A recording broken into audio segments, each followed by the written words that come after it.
My name is Iran Tara. I was born wired to the sky, and I died the day I learned to cut myself loose. I want to set that down before I forget the order of it.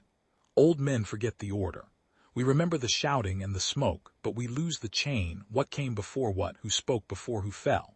So I am going to say it the way it happened, slow, the way my father used to tell stories at the long table in Hebalen with his cable hanging above him like a thread of light and his hand resting on the hilt he never drew. He was a soldier. I was a soldier. The thing I am about to describe is what we became after soldiering stopped being enough. You have to understand the cable first, or none of the rest will land. Every one of us, every human born on the platform world we called Hebelen, came out of the womb already strung. A pale filament, no thicker than a sewing thread to look at, ran up from the crown of every skull and disappeared into the cloud layer overhead. Nobody had ever seen where they ended. The clouds were not weather. They were a ceiling. Beyond them, somewhere up in that gray, the Highspire held us. The cable carried our weight. The cable carried our breath. Cut the limb cables, those finer threads that ran to elbows and knees and shoulder blades, and you lost the use of that limb forever, dead meat on a living body. Cut the head cable and you fell, not metaphorically. You fell out of yourself. You stopped. They burned you in the underyards and your strings were rolled up by the cable keepers and taken away, and that was the end of you. So we lived careful, all of us. We slept on our backs in slung beds with our cables looped neat above our pillows. We learned to walk so the threads above our shoulders did not foul on the door frames. Soldiers like me trained for years to fight with a sword in one hand and an awareness of the air over our heads in the other, because every duel was two duels, the blade duel and the cable duel. A clever opponent did not strike at your chest. He struck at the sky above you, hooked his curved blade upward, and tried to part you from yourself. Hebelen was the city I was born to defend. It hung off a sheer cliff above what we called the Wash, a flat gray plain of standing water that stretched to the horizon and never moved. Our towers were stone and old wood, and the great brass channels the cable keepers used to manage the rooftop traffic of strings, because in a city of 100,000 people each tethered to the sky, you cannot just let the cables tangle. There were public combers whose only job was to walk the rooftops with long poles and untwist the day's snags. I remember being 7 years old and climbing the high comb behind my father, watching the combers work, and asking him who lived up in the cloud and decided who got what cable. He told me to be quiet and not ask that again. I asked it anyway in my head for the rest of my life. I served under the Caro, the Lord of Hebelen, who was my father's elder brother and so my uncle in the old reckoning. He was already an old man when I took the oath. His face was the kind of carved wood that has seen weather, and when he spoke softly, because he had learned, somewhere in his long reign, that a man whose every word is law does not need to raise his voice. Beneath him sat his counselor, Nizo, the Caro's own brother, my other uncle, by the same line, and Nizo was nothing like the Caro. Nizo had a thin mouth and a thinner laugh, and he favored the company of a soldier called G.A. who carried a curved cable hook on his belt and was famous, by the time I was a sergeant, for the number of men he had unwired without a trial. We were at war when I came of age. We had been at war as long as the city had stood, with the people we called the Zareths.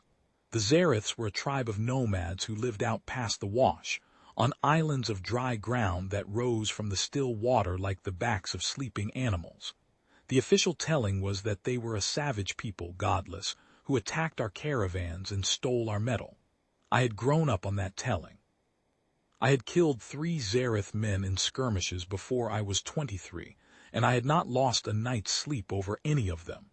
I tell you that now because I want you to understand what kind of man I was before. I was a clean blade. I did what I was told. I asked the questions in my head and did not say them out loud. The night it started, the real start, the start I am writing toward, I was on the second watch of the inner court.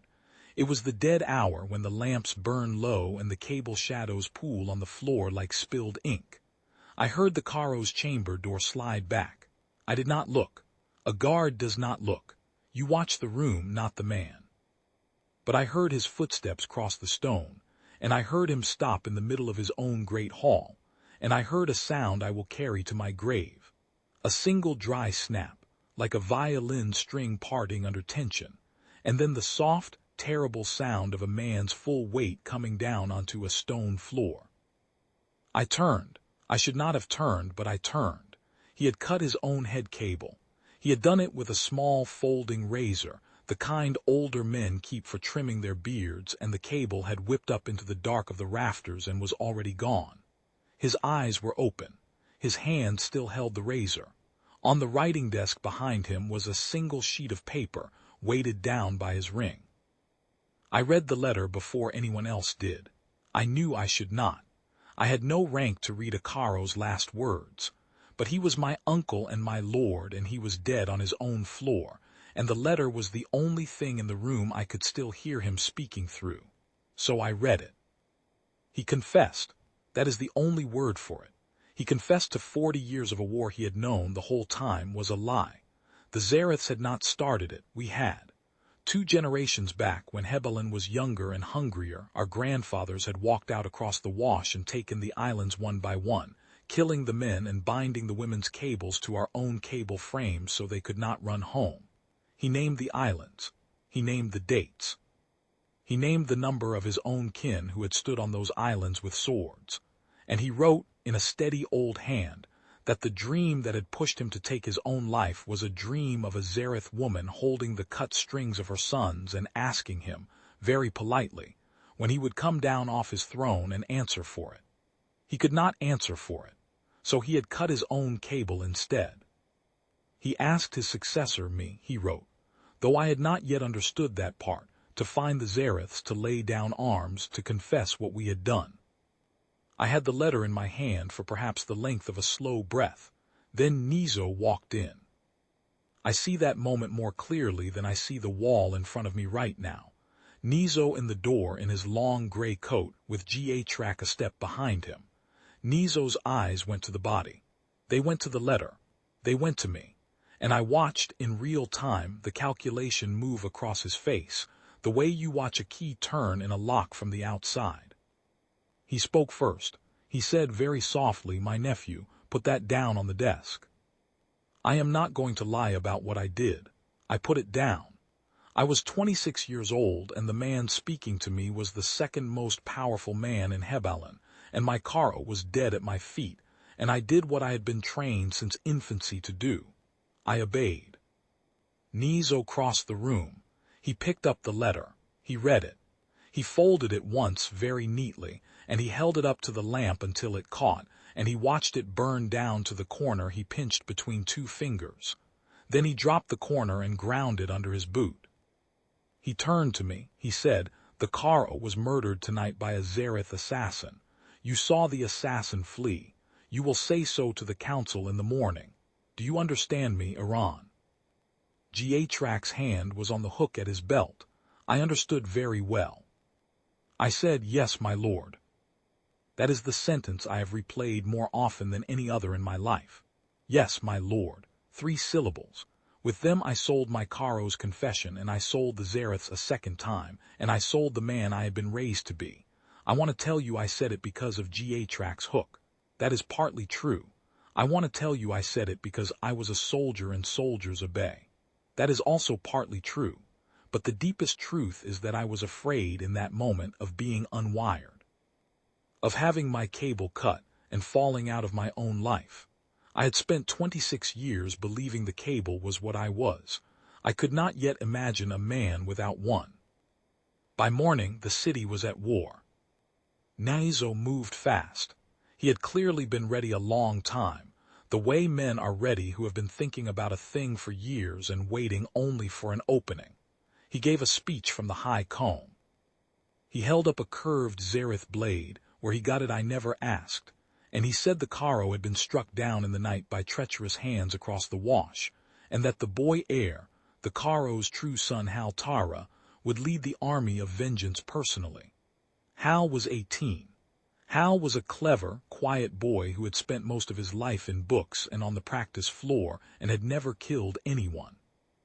Nizo sent him out at the head of a column the next dawn, with G.A. at his shoulder as advisor, which meant executioner, and a sealed order that I did not see but could guess at. Hal was not meant to come back from the Zareths. Nizo meant to mourn him publicly and take the chair. I was sent with the column. I think Nizo wanted me close, where G.A. could watch me. I think he believed that a man who had once said yes, my lord, on a knife's edge would keep saying it. He was not wrong about that, not yet. We marched 4 days across the wash on the sunken stone road our grandfathers had laid. The standing water came to our knees. It was the color of cooled tea, and it did not move, ever, not for wind and not for the passage of 2,000 men, and the only sound out there in the daytime was the soft, repeated splash of boots breaking the same skin of water over and over.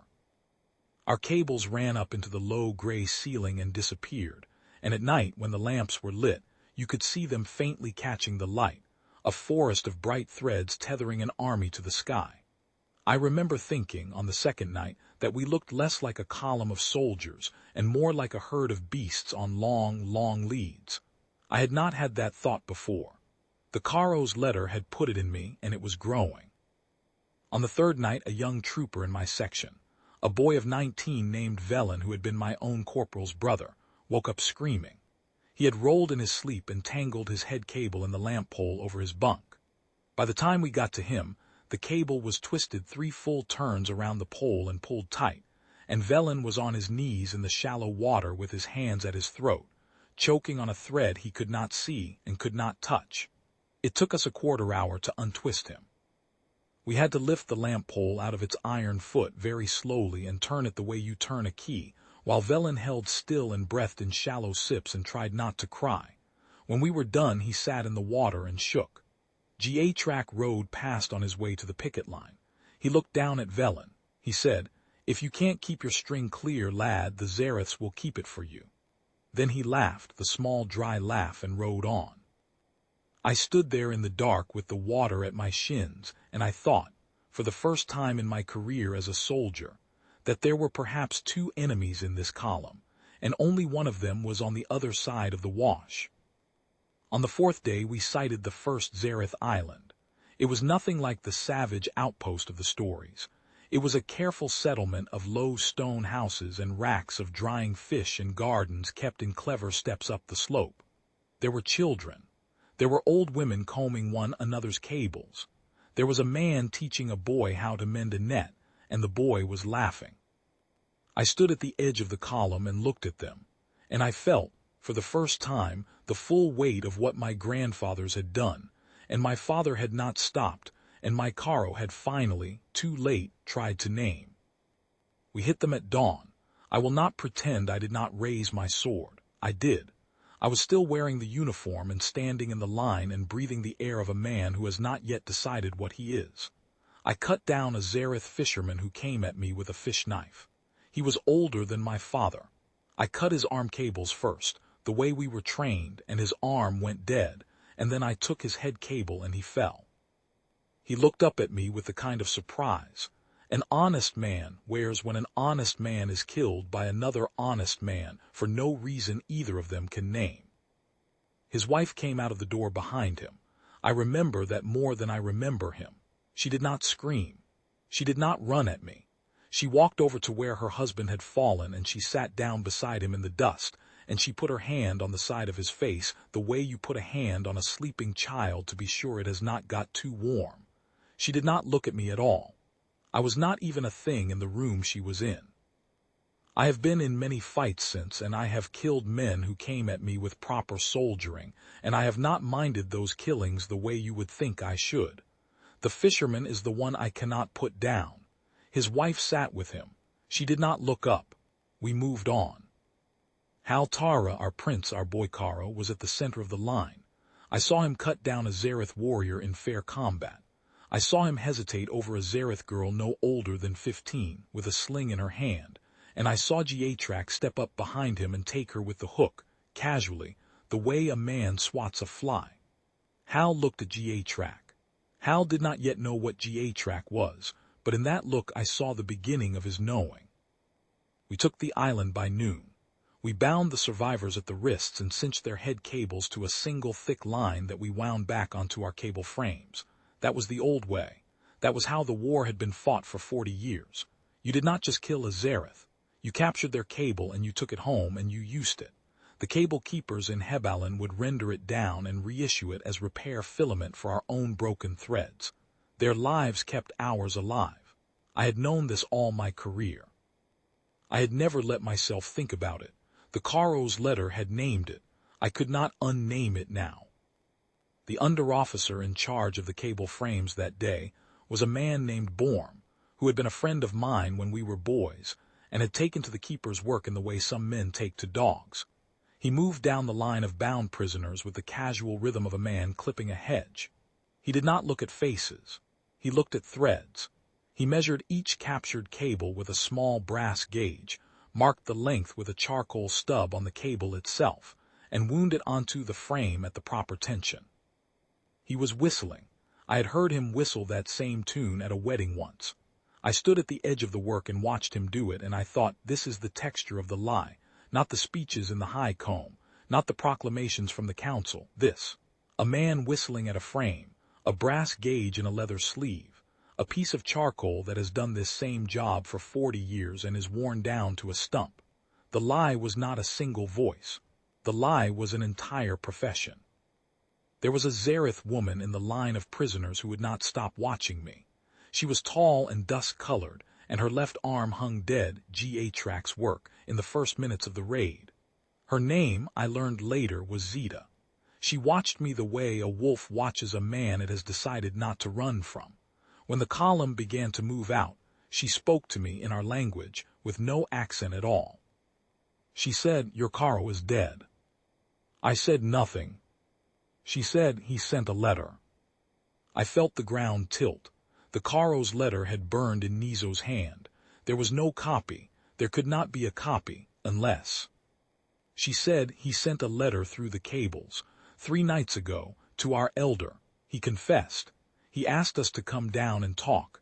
We were on the road to Hebelen when your column came over the horizon."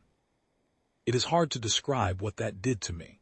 I had been carrying the Caro's last words like a stone in my chest, alone, for almost a week. To hear them in the mouth of an enemy I had been raised to despise, to hear them confirmed by the very people the lie had been told about, was like being struck in the back of the head. I did not answer her. I could not. G.A.Track was watching from 20 paces off, and G.A.Track had a hook. That night I sat by the watchfire and I made my decision. Not the big decision. The big decision came later and was made for me. The small decision. I decided to keep Zeta alive. I decided to find out what else she knew. I decided that if I was going to die for a lie I had said in a dead Caro's chamber, I would at least die knowing the shape of the truth. The Caro's son, our beau Prince Hal, came to my fire that night. He sat down across from me without ceremony, and he looked at me for a long time and he said, "Captain, did my father die well?" I am a soldier. I have been asked harder questions than that by men with knives at my throat. But that was the hardest question of my life, and I sat with it under the cloud ceiling of the wash for what felt like an hour before I answered. I said, "Your father died honest, my prince. He died the most honest of any of us, and I have done him a wrong I will spend the rest of my life unmaking." Hal did not ask me what I meant. He was 18 and not a fool. He nodded once, the way old men nod, and he stood up and he walked back to his tent. In the morning he gave the order to halt the column. G.A.Track rode up to him and asked why. Hal said, "We are going to talk to them." G.A.Track's hand went to his hook. Hal's hand went to his sword.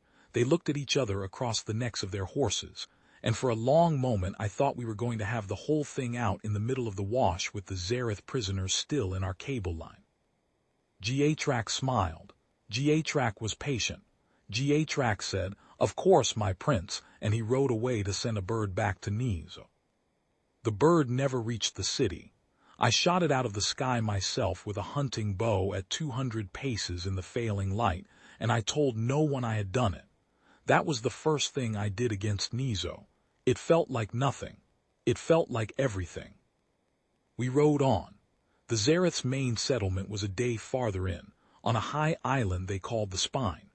We came up to it with our weapons sheathed and our prisoners walking free at our flanks, and Zita walked in front of the column with her dead arm tied to her belt and her head high, and she spoke to her people in their tongue, and they did not kill us. That, by itself, was a miracle I am still not done thinking about. The Zareth elder was a woman with a face like a riverbed and a head cable so old it had gone the color of bone. She came out of her low house and she looked at Hal, and she looked at the body of one of our own soldiers we had brought wrapped in cloth, a man G.A. had killed in the raid, who turned out to be G.A.'s own quartermaster, killed because he had questioned the order, and she said in our language, "Boy, why are you here?" Hal told her. He told her what his father had written to him in a private chamber 3 weeks before. He told her that he had been sent out to die. He told her, with his voice shaking only a little, that he was the Karo of Hebelin now, and that he had come to lay down his sword and listen. She listened to him a long time. Then she said, "Your father wrote to me too. I have his letter. Would you like to see it?" She brought it out. It was the page that had been beneath the page Nizo burned, the carbon, the second sheet, the one the Karo had pressed his pen through. The words were ghosted and gray, but they were the same words, the same confession, the same names, the same dates. Hal read it standing up, and when he was done he did not weep, but he passed the page to me very carefully, and he said, "Captain, keep this for me. I do not trust my own hands with it right now." I kept it. I have it still. It is folded in the pocket over my heart as I tell you this. That should have been the end. The two peoples had the truth. The boy Karo had laid down his sword. The Zareth elder had taken his hand. We should have gone home and hanged Nizo and ended the war and lived. We did not. What we did not know, what none of us in the Spine knew that night, was that Nizo had not waited for G.A.'s bird. Nizo had moved the day we marched out. By the time we sat in the elder's house drinking her sour tea, Nizo had arrested Hal's sister Jinnah, and Hal's mother and 3 of the senior counselors who had loved the old Karo, and he had locked them in the undercells where the cable keepers worked, and he had announced to the city that the boy prince had been struck down by Zareth ambush on the wash, and that he, Nizo, would take the chair in mourning until the war was won. He had also done something else. Something I had not believed any human being would do. He had cut every prisoner cable in Hebelin, every Zareth man and woman and child held in our pens, every one whose strings we had wound onto our frames over 40 years. He had cut them all in a single night. Thousands. He did it to deny the Zareths the bodies, in case we came back with a truce. He did it because the cable keepers told him the rendered filament from a fresh kill held longer than the slow-rendered kind, and he was hoarding repair filament for the army he meant to raise. He did it because he could. The underyards burned for a week. We learned all of this from a courier bird that found us on the 3rd day at the Spine. The bird was half dead from the flight. Hal read the message, and he did not say a word. He walked out of the elder's house, and he stood on the cliff above the still water, and he stayed there until dark. When he came back, his face had aged 5 years. He said, "We march at dawn, all of us." Zita said, "Boy, if we march on Hebelin, we will lose. He has the walls and the cable keepers and the army. We have, 600 fighters and an old woman." Hal looked at her, and then he looked at me. And he said the thing I have been trying to write toward this whole time. He said, "Then we will have to fight without cables." I want to be careful here. I want to set this down right, because what came next is the thing my people still tell their children about, and most of the tellings get it wrong. Zita laughed first. She laughed because she thought Hal was making a joke. Then she stopped laughing because she saw he was not. She said, "You cut your head cable, boy, you die." Hal said, "We cut the limb cables. We leave the head cable. We walk into Hebelin as half-dead men, and we take the city in the only way Nizo cannot stop, because Nizo's whole power is in the cable frames and the cable keepers, and a man who has already given up his arms and legs to the sky cannot be threatened with the loss of his arms and legs." The elder said very quietly, "Your limb cables do not regrow. You will be cripples forever." Hal said yes. There was a long silence in that house. I sat in it and I felt the Caro's letter against my chest, and I thought about G.H.Rack's hook, and I thought about the Zareth fisherman I had killed for nothing, and I thought about the fact that I had spent 26 years afraid of being unwired, and I thought, what is the worst that can happen now? What is the worst? I stood up, I unbuckled my sword, I held out my left arm. I said, "Captain Iran Tara of the Hebelin City Guard, first volunteer." Hal looked at me a long time. Then he nodded, and he picked up a thin cable hook from the elder's wall. They had them too, of course they did. They had been fighting us for 40 years, and he made the first cut. I will not pretend it did not hurt. It hurt. The cable parts and you feel it, not in the arm, but in the part of your mind that has always known the arm was held. The arm went heavy. The fingers stopped.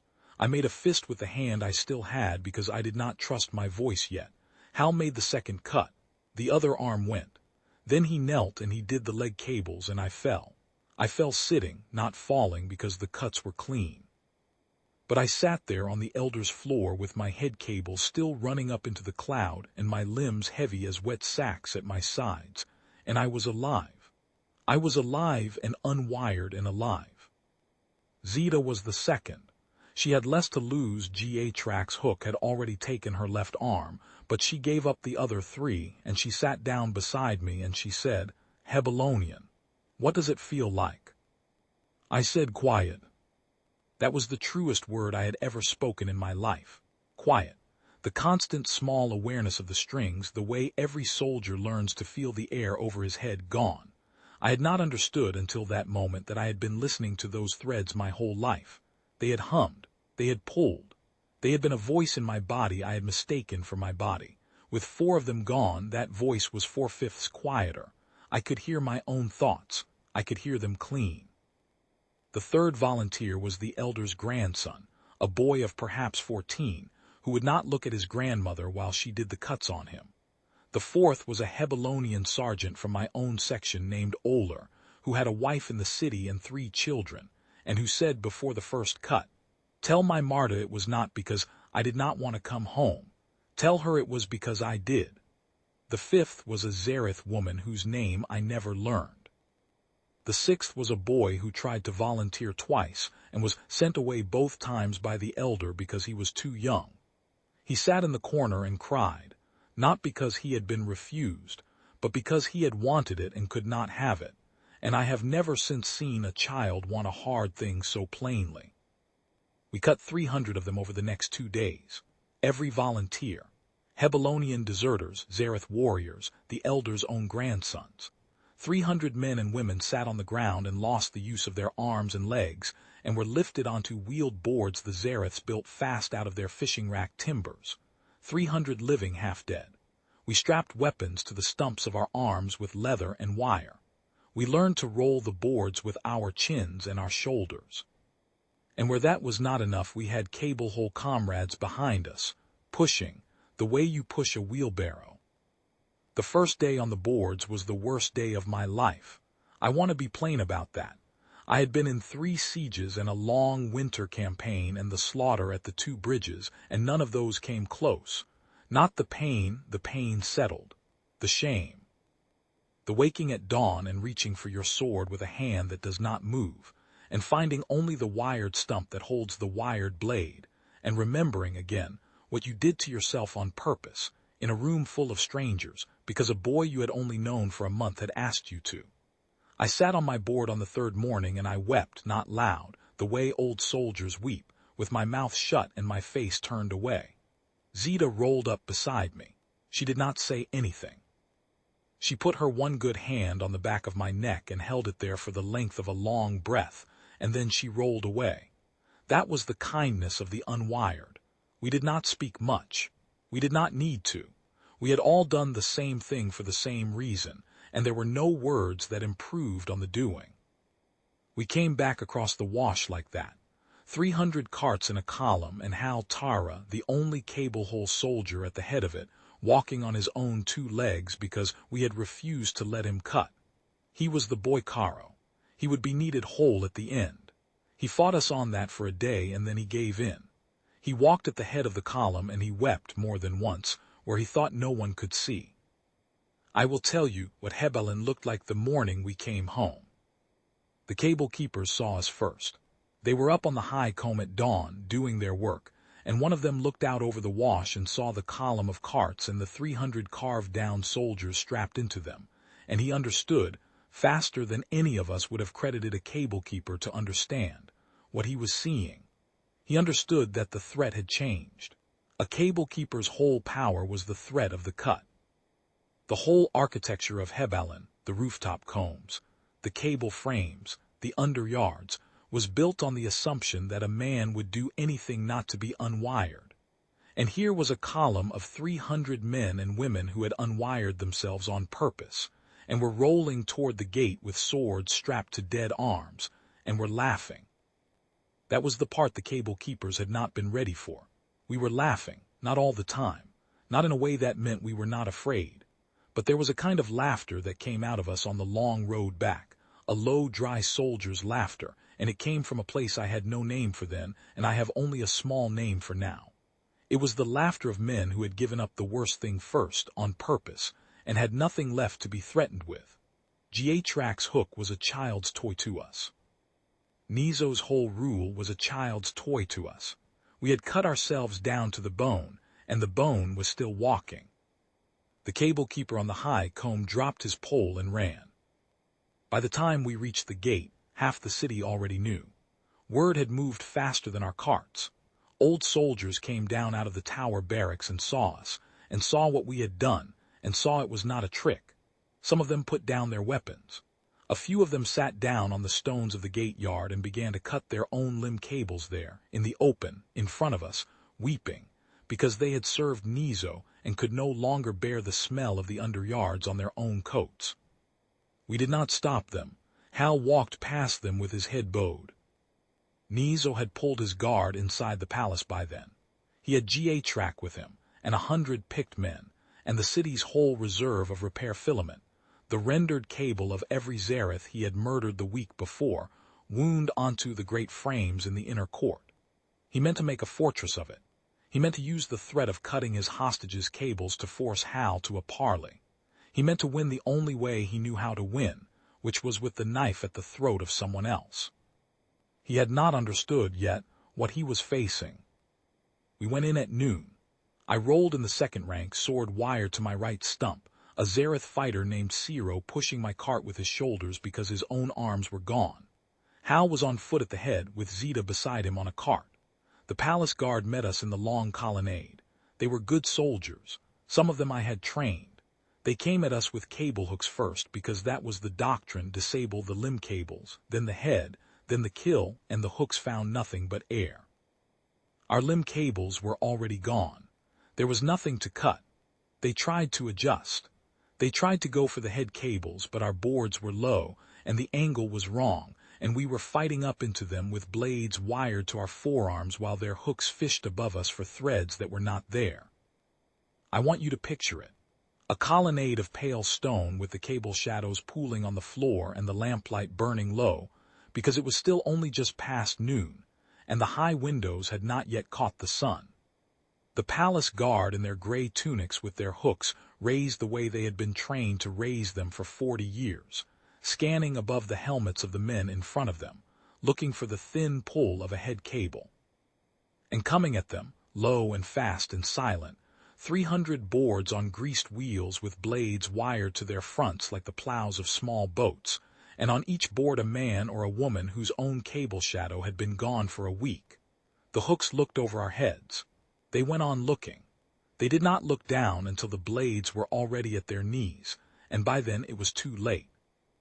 I killed a man I had known 15 years in that colonnade.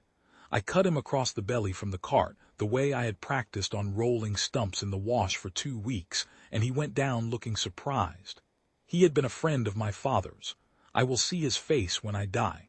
I do not apologize for him. The war was the war, but I will see his face. We took the colonnade in 20 minutes.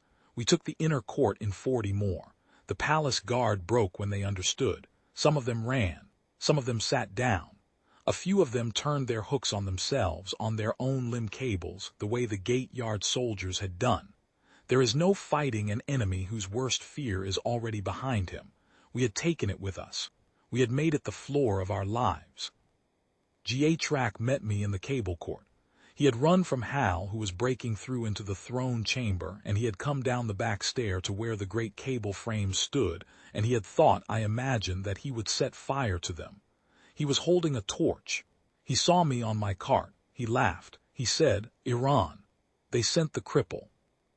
I said, I am not the cripple. He came at me with the hook. He was very fast.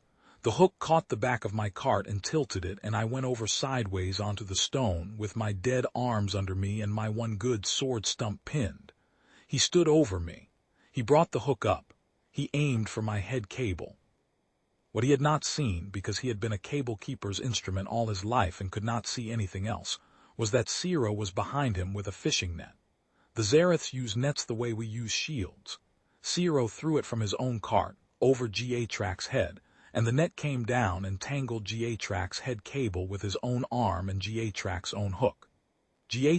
pulled on reflex, the way any cable keeper pulls when his weapon is fouled.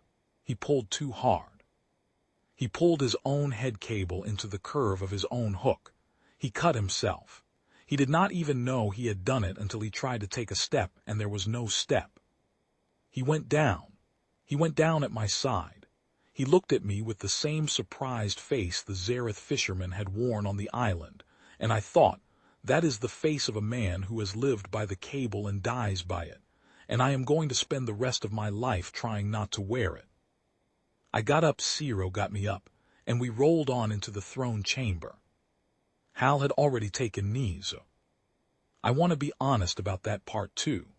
I have heard the tellings, in taverns, and in the new schools the city built after the war, where they say Hal struck Nizo down in single combat with the Caro's old blade and quoted his father's letter as he did it. That is not what happened. What happened was that Nizo was on the throne with his hand on the head cable of Hal's sister Jinnah, with a small folding razor at the cable, the same kind of razor old men keep for trimming their beards, the same kind the Caro had used to cut himself loose. Nizo was screaming. He was screaming that he would cut her if Hal took another step. He was screaming that he had 100 more hostages in the undercells and he would cut them all. He was screaming, I think, because for the first time in his life, he had understood that the threat was not working. Jinnah was very still. I want to say that for the record. She was tied at the wrists and her own head cable was pulled tight in Nizo's left hand, and the razor was at the joint where the cable met her skull, and she was looking at her brother across the chamber with the steady, patient look of a woman who has already decided how this ends and is only waiting to see whether she has guessed right. She had been a month in the undercells. She had given birth to her third child there, with the Zareth-born wife of Erido the warrior beside her, on the stone floor, by the light of a single lamp. She had earned the steadiness of that look. I have not forgotten it. When I tell young soldiers about courage, I tell them about Jinnah at the razor, not about anything I myself did on a cart in a colonnade. Hal walked across the throne chamber. He did not say anything. He drew the Caro's old blade. He laid it down on the floor in front of the throne. He sat down on the floor in his armor in the middle of the chamber, and he held out his arms. He said, "Cut me." Nizo stared at him. Hal said, "Cut my limb cables, all 4 of them. Here, now, in front of everyone, you wanted the throne. The throne is the only cable-hole man in the room. Cut me and you can have it." I will never, as long as I live, understand what was in Hal Tara's head in that moment. He was 18. He had walked across the wash and back. He was offering his own arms and legs to a man who had murdered his father and burned 1,000 Zareths in a week. He was offering it calm. Nizo did not cut. He could not. That is the part I have thought about most over the years. Nizo had spent his whole life as a man who threatens with the knife. The threat had been his power. The threat had been his shape. To use the knife, to actually use it, in front of 300 unwired soldiers and a boicaro sitting on a throne room floor with his arms out, would have ended the threat. The threat is only power as long as it is not used. Hal had understood that, and Nizo had not, and that was the whole war in a single moment. Nizo's hand shook. The razor wavered at Jinna's cable. Zeta rolled forward on her cart. She had a thrown blade in her one good hand. She did not aim for Nizo's head cable. She aimed for the wrist that held the razor. She took the wrist clean off at the joint. The razor went one way, Nizo's hand went the other, and Jinna ducked down out of his grip and crawled across the floor to her brother. We took Nizo alive. Hal would not let him be killed in the chamber, he said. He goes to the gate yard. He goes in front of the people. He stands trial. We are not going to be him. We dragged him out. He did not walk. He had to be dragged. By the time we got him to the gate yard, the city had come down out of its houses, and it was the largest crowd I had ever seen in Hebalen, and they were silent. They watched him walk past on his one good leg with his bandaged wrist, and they did not throw anything, and they did not shout. They watched. That silence was the worst thing I had ever heard, and the best. He was tried. He was tried by a council of 7, 3 Hebelonians, 3 Zareths, one of the cable keepers who had refused to cut the underyards and had been beaten for it. He was convicted of the murder of the Caro and the murder of every Zareth in the pens. The sentence was the one he had threatened so many others with. They cut his head cable. They did it in the gate yard at noon. He did not speak. He looked at the last at Hal, and he opened his mouth as if there were one more thing he wanted to say, and then the cable parted and he went. That should be the end of the telling. That is where the new schools ended. The boicaro takes the chair. The Zareth elder signs the peace at his side. The unwired 300 are given pensions and rolling boards of carved wood and houses near the gate yard, and the war ends, and the city learns to live without the underyards, and the cable keepers are reorganized into a guild of menders rather than killers, and 40 years of murder become a long, quiet exhale. All of that happened. I do not want to take it from you. It happened. But there is one more thing, and I have been afraid to write it, and I am going to write it now because I am 81 years old, and I do not have many more chances. The Highspire spoke to us. Not in words, not in the way you and I are speaking, but about a year after the war, after the unwired had begun to settle into our new lives, after Hal had married a Zareth woman and the first joint-born children were running around with their 2 thin cables crossed at the napes of their necks like ribbon. About a year after all of that, the clouds came down. The cloud ceiling we had lived under since the founding of Hebalen, the gray lid we had assumed was weather and then suspected was something else, came down to within 100 feet of the rooftops. It came down slowly over 3 days. By the end of the 3rd day you could stand on the high comb and reach up and almost touch it. The cables of every cable hole person in the city were now visibly running into it, the way a thread runs into a hand, and the cloud was watching us. I do not have a better word. It was watching us with no eyes and no face, the way the sea watches a man in a small boat. It was paying attention. I was on the high comb the 2nd day. I had asked to be lifted up there in my chair because I had spent 45 years walking those rooftops and I wanted to see the thing close. 2 younger men carried me.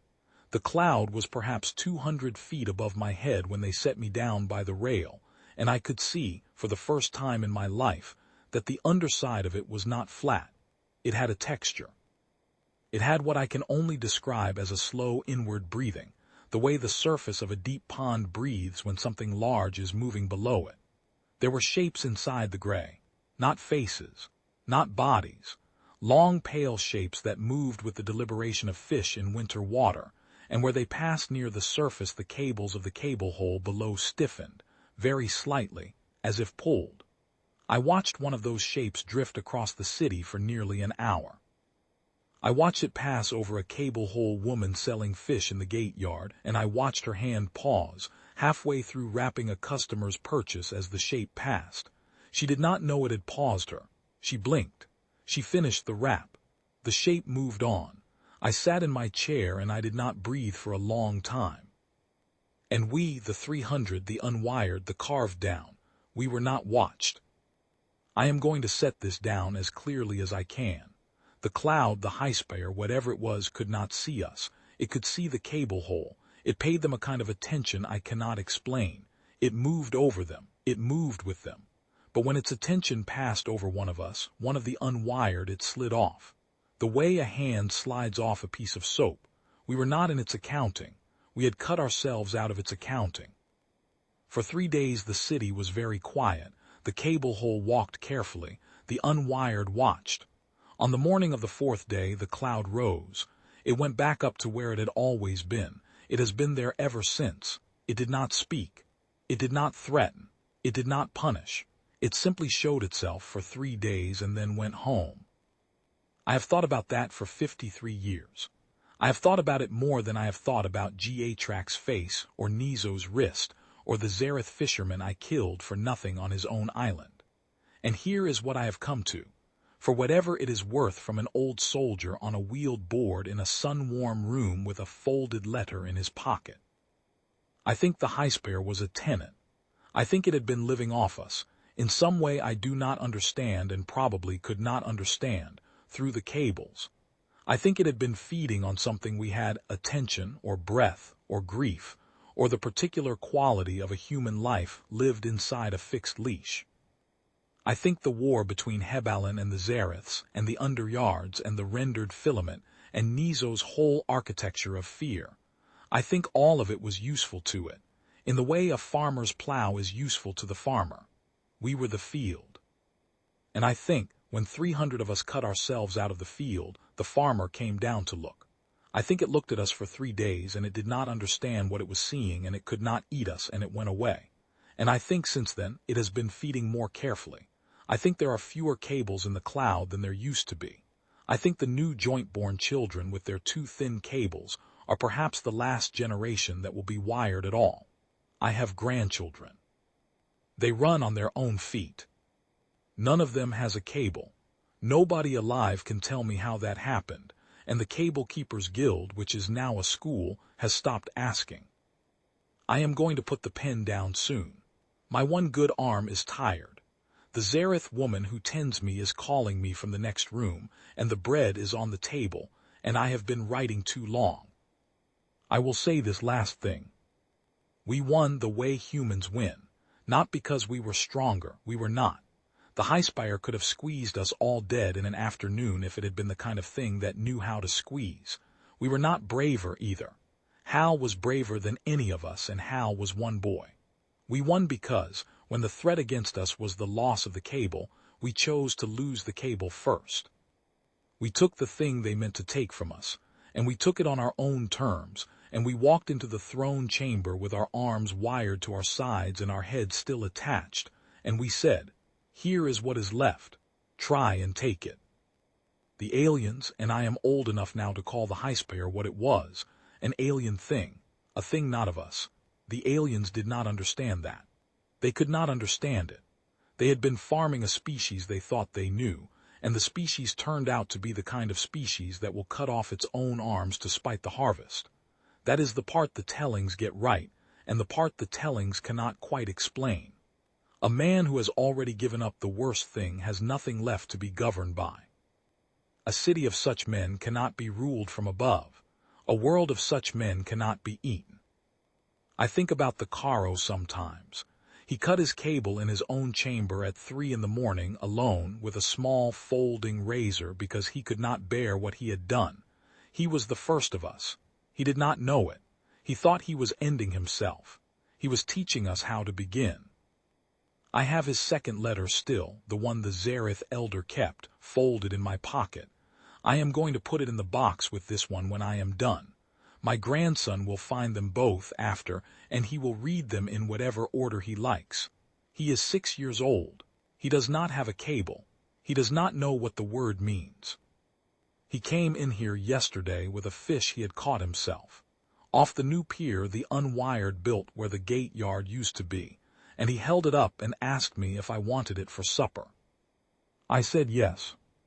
I said it the same way I said it to Nizo in the Caro's chamber 55 years ago, and it meant the opposite thing, and that is the whole story, and I am done.